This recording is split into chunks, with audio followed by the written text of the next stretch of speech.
महाभारत हिंदुओं का नहीं, समस्त मानव जाति का ग्रंथ है और इसमें प्रत्येक मानव को एक अच्छी शिक्षा और मार्ग मिल सकता है।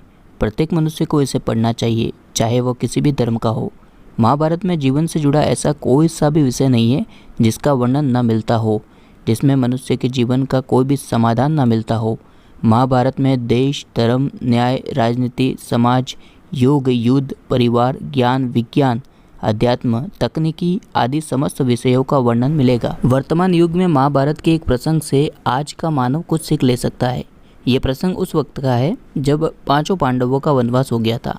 वनवास जाने से पूर्व पांडवों ने भगवान श्री कृष्ण से कहा, हे श्री कृष्ण, अभी यह द्वापर का अंत काल चल रहा है। आप हमें बताइए कि आने वाले कलयुग में कलिकाल की चाल या गति क्या होगी और कैसी होगी।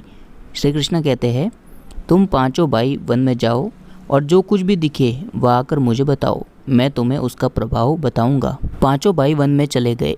वन में उन्होंने जो भी देखा उसको देखकर आश्चर्यचकित रह गए। आखिर उन्होंने वन में क्या देखा, तो आइए आपको बताते हैं। पांचों भाई जब वन में रहने को चले जाते हैं तो पांचों के पांचों भाई अलग अलग दिशा में भ्रमण को निकल जाते हैं। युधिष्ठिर भ्रमण पर थे तो उन्होंने एक जगह पर देखा कि किसी हाथी की 2 सूंड है और ये देखकर युधिष्ठिर को बहुत ही आश्चर्य हुआ।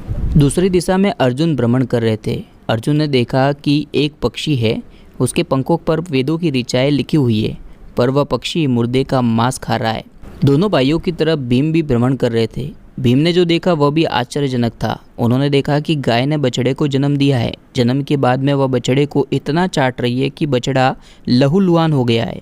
ठीक इसी तरह से सहदेव ने भी आश्चर्यजनक चीज़ें देखी। उन्होंने देखा कि 6 से 7 कुएं हैं और आसपास के कुओं में पानी है, किंतु बीच का जो कुआं है वह खाली है। बीच का कुआं गहरा है, इसके बावजूद भी उसमें पानी नहीं है। ये देखकर सहदेव को घोर आश्चर्य हुआ कि ऐसा कैसे हो सकता है। नकुल ने भी कुछ ऐसा ही नज़ारा देखा।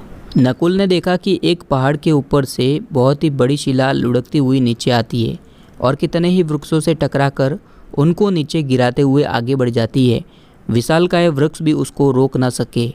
इसके अलावा वह शिला कितने ही अन्य शिलाओं के साथ में टकराती है, इसके बावजूद भी वह रुकती नहीं है और अंत में एक अत्यंत छोटे से पौधे का स्पर्श होते ही वह स्थिर हो जाती है। पांचों भाइयों ने अपने देखे गए दृश्य की चर्चा की और शाम को श्री कृष्ण को अपने अनुभव सुनाए। सबसे पहले युधिष्ठिर ने कहा कि मैंने तो पहली बार 2 सूंड वाला हाथी देखा, यह मेरे लिए बहुत ही आश्चर्यजनक था। तब श्री कृष्ण कहते हैं कि हे धर्मराज, अब तुम कलिकाल की सुनो। कलयुग में ऐसे लोगों का राज्य होगा जो दोनों ओर से शोषण करेंगे, यानी कि बोलेंगे कुछ और करेंगे कुछ, मन में कुछ और होगा और कर्म कुछ और होंगे। ऐसे ही लोगों का कलयुग में राज्य होगा, इससे तुम पहले राज्य कर लो। युधिष्ठिर के बाद अर्जुन ने कहा कि मैंने जो देखा वह तो इससे भी कई ज़्यादा आश्चर्यजनक था। मैंने देखा कि एक पक्षी के पंखों पर वेद की ऋचाएं लिखी हुई है और वह पक्षी मुर्दे का मांस खा रहा है। तब श्री कृष्ण कहते हैं कि इसी प्रकार कलयुग में ऐसे लोग रहेंगे जो बड़े ज्ञानी और ध्यानी कहलाएंगे। वे ज्ञान की चर्चा तो करेंगे लेकिन उनके आचरण राक्षसी होंगे।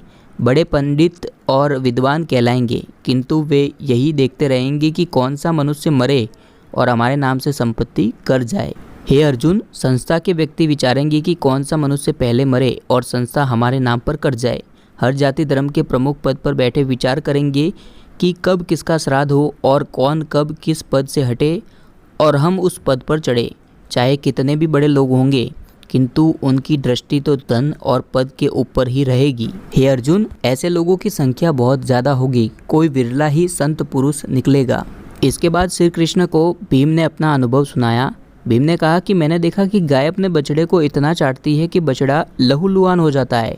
इसके बाद में श्री कृष्ण कहते हैं कि कलयुग का मनुष्य शिशुपाल हो जाएगा। कलयुग का व्यक्ति अपने बालकों से इतनी ममता करेगा कि उसे विकास का अवसर ही नहीं मिलेगा। मोह माया में घर बर्बाद हो जाएगा। किसी का बेटा घर छोड़कर साधु बनेगा तो हजारों व्यक्ति दर्शन करेंगे, किंतु यदि अपना बेटा साधु बनता होगा तो रोएंगे कि मेरे बेटे का क्या हो गया। बालक के प्रति इतनी ममता होगी कि मोह माया के कारण वह बंद कर रह जाएगा और उसका जीवन वैसे ही खत्म हो जाएगा। भीम के बाद में सहदेव ने पूछा कि हे श्री कृष्ण, मैंने जो देखा उसका क्या मतलब है। मैंने ये देखा कि 5 से 7 भरे हुए कुओं के बीच में एक कुआं एकदम खाली है, जबकि वह गहरा है।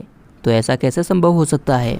कृष्ण बोले कि कलयुग में धनाढ्य लोग अपने लड़कों लड़की के विवाह में, मकान के उत्सव में, छोटे बड़े उत्सवों में लाखों रुपए खर्च कर देंगे, परंतु पड़ोस में ही यदि कोई सगा या कोई भी भूखा व्यक्ति होगा तो उसके बारे में कुछ भी ना सोचेंगे। व्यक्ति मौज, मदिरा, मांस भक्षण, सुंदरता और व्यसन में पैसे उड़ा देंगे, किंतु किसी के दो आंसू पोंछने में उनकी रुचि ना होगी। श्री कृष्ण के कहने का तात्पर्य यह है कि कलयुग के समय में एक ही जगह पर असमानता अपने चरम पर होगी। सहदेव के बाद में नकुल ने बताया कि हे श्री कृष्ण, एक बहुत ही बड़ी चट्टान पहाड़ पर से लुढ़की, वृक्ष के तने और चट्टाने उसे न रोक पाए, किंतु एक छोटे से पौधे से टकराते हुए वह चट्टान रुक गई। भगवंत बोले कि कलयुग में मानव का मन नीचे गिरेगा, उसका जीवन पतित होगा और यह पतित जीवन धन की शिलाओं से या फिर किसी भी सत्ता से नहीं रुकेगा, किंतु हरि के नाम के एक छोटे से पौधे से, हरि कीर्तन के एक छोटे से शब्द से उसका पतन होने वाला मन रुक जाएगा।